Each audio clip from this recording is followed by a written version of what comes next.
Hello everyone, I hope you are doing well wherever you are. This is JM, and today my agenda is about CDF money.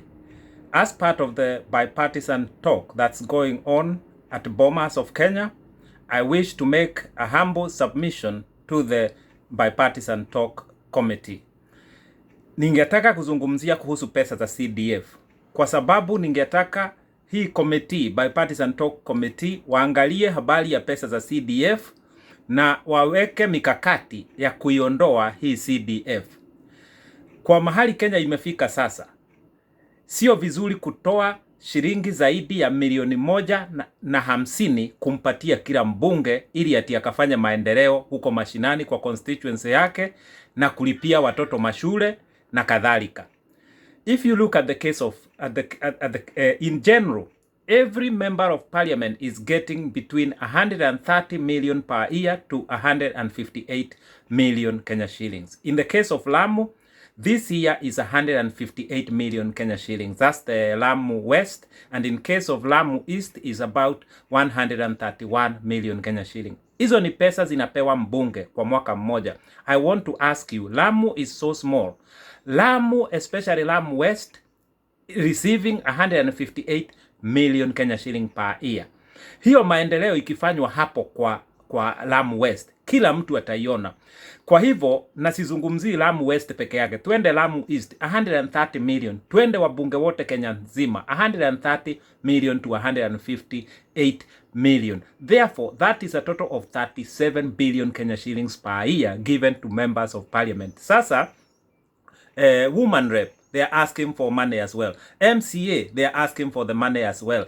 Senators, they are asking for the money as well. This Kenya doesn't have that capability to dish all this money for the developments at the rural areas or at the county level. What should happen is this: all the money for development should be channeled to the county government, and the money for school fees should have a system through the national government where it takes care of all children in the country. It is their right to education.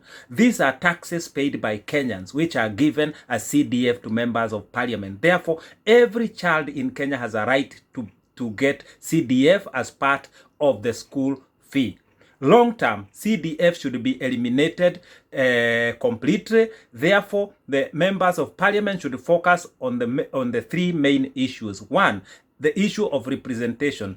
Two, the issue of legislation. Three, the issue of oversight. It is not right to give money to the same person who is supposed to oversight money and developments. It is not right. People think that is absurd. It is absurd how Kenya does it, that we collect the money and then we put it in the pockets of individuals in the form of CDF so that they can develop their constituencies. We already have devolved government. CDF was introduced in the year 2003 by President Kibaki when devolution was not there and it was difficult to do developments at the county level. Now we have devolution. The county governments are there. Why do we have a parallel on the other side where Mbunge is developing the same area as the county government and giving the school fee to the same children who are in the same county? This is not right, and the government should look at this issue and without politicizing it. I know kila mbunge atakataa. I know kila mbunge atalia kwa sababu wanatumia hizi pesa kufanya developments here and there at the county level, and then they are elected again as a result of those small developments there. But this is not okay. Long term, this is wrong. Even wabunge wanajua this is wrong, but they use this money to show the development so they can be elected or basically re-elected. It is wrong, and I want to say to the MCAs as well, they have a lot of problems. People are approaching them with a lot of problems that require them to solve these problems, and they require money to solve these problems. However, to ask for the money from the national government, what they have been asking for, 50 million a year, is not the right way. They should campaign to make sure that the CDF money is channeled to the county government so the county government can plan for the money. The disagreement between governors and MCAs, dawa yake sio kupatia MCA pesa, ni kuangalia vile hizo disagreement na hizo problems itakuwa solved. It is not okay. Kenyans are paying taxes heavily and then it's taken and given to the politicians, to the pocket of the politicians to develop the areas where they come from. What is the point of the local government then? Then we should disband devolution. But however, that is not the right way. The Constitution talks about devolution, and the devolution is there to remain. The counties are there to remain. The money that is given as CDF should be channeled to the county governments. Imagine in the case of Lamu East getting 158 million. Lamu West receiving 158 million. Lamu East receiving 131 million. If you put that together, yeah, it's around 290 million Kenya shillings going to Lamu per year through two members of parliament. What developments do we see in Lamu that we can say this is where the money is going? We know there are building classes there, small roads here and there, but this CDF thing is so bad.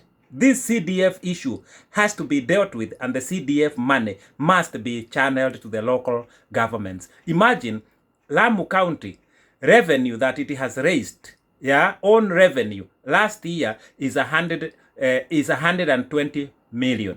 Hiyo ndiyo pesa county government iliokota mwaka jana kutoka kwa tax huko kwa wafanya biashara na nini na kila kitu. Lamu nzima county government iliokota 120 million. Yet mbunge mmoja anapewa 158 million na mwingine 131 million. Waende nazo kwao ati wakadevelop hizo areas za kwao. Is this the right way to go? I'm begging politicians, I'm begging the bipartisan committee to look onto this issue and to deal with it properly and advocate for the elimination of the national CDF, as it is called now, because it was changed from CDF in the year 2015 to NCDF. But this money should be eliminated. Wabunge should not have to touch any money for development. And I'm speaking this as the honest truth and as the voice of reason. Now, there are so many children who have not who do not qualify to get this CDF bursaries, and this is unfair. It is not good to our Kenyan children to make education universal in terms of school fees and that. This issue of bursaries should go back to the national government. It is important to make education bursaries equal and have a proper way of assessing who need it and who does not need it. But when it goes through the member of parliament, they will obviously prioritize the people who voted for them or the people who potentially will vote for them. We know as people in Kenya, this CDF money is wrong. The MPs knows it's wrong. MCAs knows it's wrong. Senators knows it is wrong. Woman rep, they know it is wrong, but yet they are advocating for them to get such kind of money. We as a country should say CDF must go. This is what I'm begging, and I'm asking the bipartisan talk committee to deal with this issue once and for all. I'm yours truly, J.M. Gakonga. I leave you in peace. I'm gone.